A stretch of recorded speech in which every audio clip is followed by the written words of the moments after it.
Welcome back. Now, the EU's top diplomat on Friday met with President Uhuru Kenyatta and discussed EU future ties with Nairobi and the 6 member states of the East African Community. President Kenyatta witnessed the signing of a joint declaration on the Kenya-European Union Strategic Dialogue by Foreign Minister Rachel Omamo and visiting EU top diplomat Josep Borrell. The declaration signed at State House, Nairobi, will guide bilateral Kenya-EU negotiations in 3 main areas: peace, security, and stability, sustainability, including implementation of sustainable development goals, and the economy, trade, and development. Mwangi Maina caught up with the High Representative for Foreign Affairs and Security Policy, Josep Borrell, at the tail end of his official visit to Nairobi and engaged in one-on-one candid conversation on matters of interest between Kenya and the EU.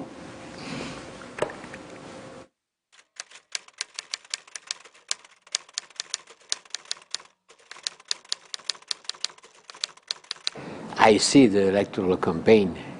People are very motivated. There's a strong participation in the rallies, and there is, I wouldn't say a confrontation, but a dialectical discussion, which is, at the end, is democracy. Democracy is presenting people alternatives and people choosing among them. And the more participation will be, the better the democracy will be functioning. And I hope that the elections will go in a very orderly way, and we have been offering to the Kenyan government the possibility of sending an electoral observation mission with our best will, and we haven't got a concrete answer, but time is running, and we need 6 months before the elections in order to know if we have to come with an electoral observation mission or not. We will like very much to help, but we are at the disposal of the Kenyan government.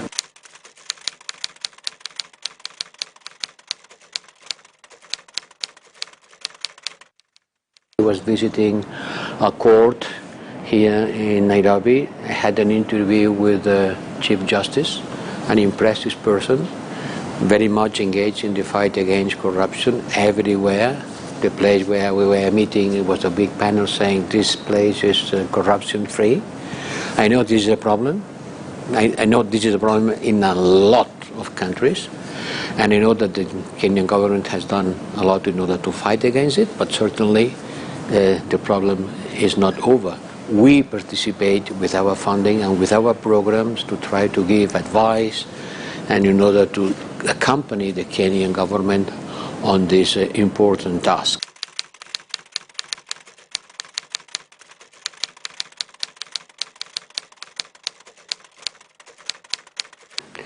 Until now, only Ethiopia and South Africa had been considered as strategic partners.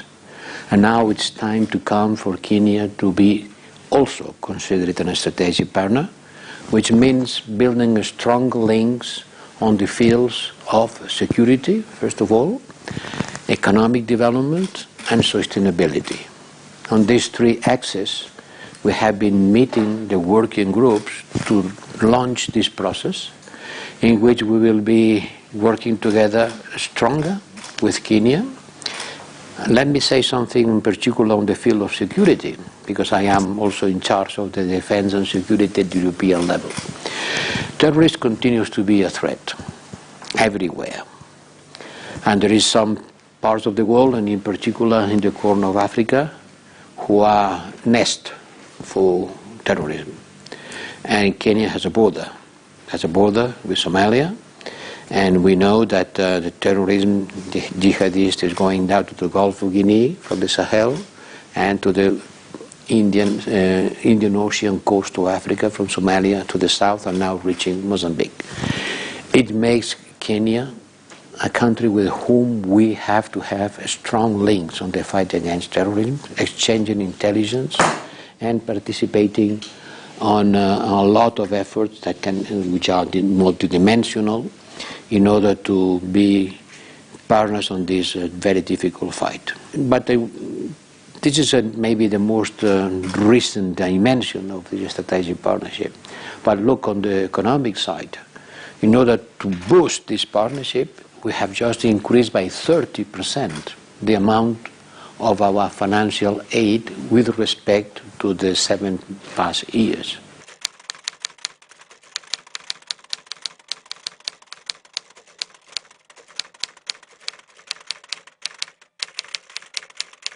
More and more our will is not to be a donor, signing checks. You know, Kenya and other developing countries has been needing financial support. Now we want to engage on a specific projects with specific results, providing leverage with the financial sector in order that the money that we put on the table creates an opportunity for private investment. Because the bigger the financial support that we can provide with our public money, it will never be sufficient in order to face the immense needs of financing the development of a medium revenue size country like Kenya. We have to engage the private sector. We put a euro on the table. It has to create investment, making people to come because the level of risk is lower and the opportunity is bigger. And that's what I've been watching today with a several number of individual projects. We have been contributing also to the financing of infrastructures, and we have to take care with one thing: too much debt. Financing infrastructure requires debt, and debt has a limit. Every country has a limit on their debt capacity. And we have to be very careful not to push any country to assume levels of debt that can be unsustainable. Let us talk about trade relations between the EU and the East African community. And the EU has been a strategic partner for EAC. The Council President, Charles, during his visit to Kenya, expressed the EU's willingness to continue partnering and, you know, engaging in investments with the East African community. Any progress towards the implementations of the EU Economic Partnership Agreement with the EAC? We are advancing on it, and happily it's not finished. Let me remember that when in 2014 we agreed on the trade agreement, the Economic Partnership Agreement with the whole region, we were ready to sign. But some members of the region, of the East Africa community, refused to sign. So we have to stop the process, and we start thinking on a bilateral agreement, adapting the regional agreement to a bilateral agreement with Kenya, who was very much keen of signing. But since 2014, we have a new rule in the European Union, demanding a stronger commitment on climate change, on environmental issues and sustainability. And that's not the problem for Kenya, because Kenya is one of the best countries in Africa and in the world in order to fight against the climate change and in order to engage on climate issues and environmental issues. So we have to incorporate and enrich our trade agreement with this new dimension. And I hope it will be done soon. And I hope that the next African Union, European Union summit will be a good occasion for launching a political message, a political agreement on how much do we want to reach soon the ratification. If it is at the regional level, as it seems that now it's possible, much better. If President Kenyatta has been able to, with his leadership, to obtain the agreement of all countries in the region, it will be much easier. If it's not possible, we will go for a bilateral agreement with Kenya.